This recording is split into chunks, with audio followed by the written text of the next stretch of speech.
आपको एक छोटी सी कहानी सुनाता हूँ। एक थे बाबा भारती। उनके पास एक बहुत शानदार घोड़ा था। उस घोड़े को बहुत प्यार करते थे। उसको अपने हाथ खिलाते पिलाते और उसकी सेवा करते।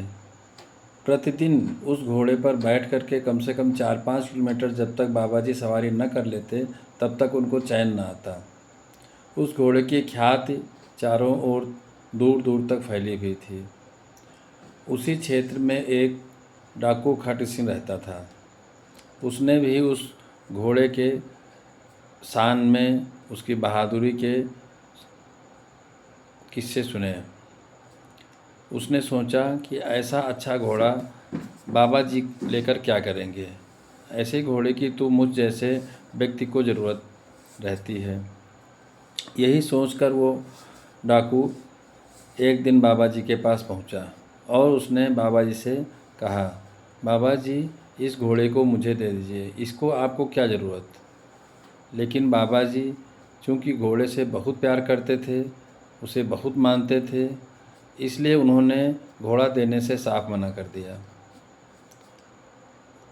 मना करते ही डाकू ने कहा, बाबा इस घोड़े को तो मैं लेकर ही रहूँगा। और ऐसा कहकर वो वहाँ से चल दिया। उसके जाने के बाद बाबा जी के अंदर एक डर बैठ गया। वह प्रतिदिन रात में अस्तबल की रखवाली स्वयं करते।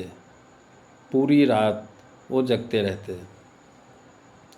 ऐसा करते करते कई महीने बीत गया, लेकिन डाकू खट सिंह लौटकर नहीं आया। अब बाबा डाकू की बात को भूल चुके थे। उन्हें लगता था कि डाकू ने ऐसे ही बोल दिया होगा। अब धीरे धीरे उनका जीवन सामान्य होने लगा और वो घोड़े की तरफ से लापरवाह हो गए। एक दिन घोड़े पर बैठ कर के वो सवारी कर रहे थे। तब तक रास्ते में एक आवाज़ आई, बाबा ओ बाबा। बाबा ने उसकी आवाज़ सुनी और रुक गए। उसके पास गए। वो व्यक्ति असहाय सा बैठा हुआ था। उसने कहा, बाबा मुझे चलने फिरने में बहुत दिक्कत है, मुझे आगे तक जाना है, क्या मुझको आप अपने घोड़े पर बिठाकर वहाँ पहुँचा देंगे। बाबा ने कहा, क्यों नहीं, आइए बैठिए। और उन्होंने सहारा देकर उस व्यक्ति को घोड़े पर बिठा लिया। कुछ कदम ही घोड़ा आगे बढ़ा होगा कि वह व्यक्ति तनकर बैठ गया और उसने बाबा से पूछा, मुझे पहचाना नहीं, मैं कौन हूँ। वही डाकू खटक सिंह। डाकू खटक सिंह का नाम सुनते ही बाबा चौंक गए। उनको लगा अब ये घोड़ा गया। डाकू ने कहा, अब इस घोड़े को चुपचाप मुझे दे दीजिए, अन्यथा। इतना सुनकर बाबा चुपचाप नीचे उतर आए घोड़े से और अपनी कुटिया की ओर चल दिए। लेकिन अचानक वो रुके, पीछे मुड़कर डाकू की ओर देखा और कहा, घोड़े को ले जाइए, लेकिन एक बात याद रखना, असहाय व्यक्ति को मैंने बिठाया है, ये कहानी किसी और से मत बताना।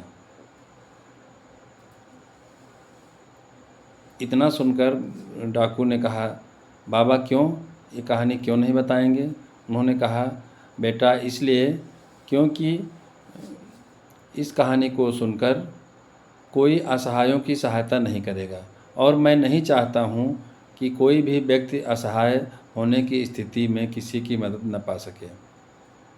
इतना कहकर बाबा अपने कुटिया की ओर बढ़ गए और उस रात वो बड़ी गहरी नींद में बड़ी शांतिपूर्वक सोए। उन्हें खूब नींद आई।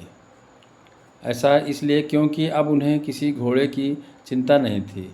अब उन्हें यह डर नहीं था कि हमारे अस्तबल से कोई घोड़ा चोरी कर ले जाएगा।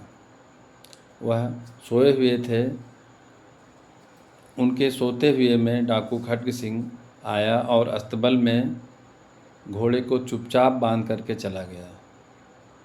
सुबह जब बाबा उठे तो उन्होंने देखा कि अस्तबल में घोड़ा बंधा हुआ है, तो उन्हें आश्चर्य हुआ। लेकिन यह कहानी हमें शिक्षा देती है कि डाकू का भी हृदय परिवर्तन हो सकता है। वह भी इंसान है, वह भी अच्छाई को देख करके अपने को बदल सकता है, उसके अंदर भी इंसानियत जग सकती है। धन्यवाद।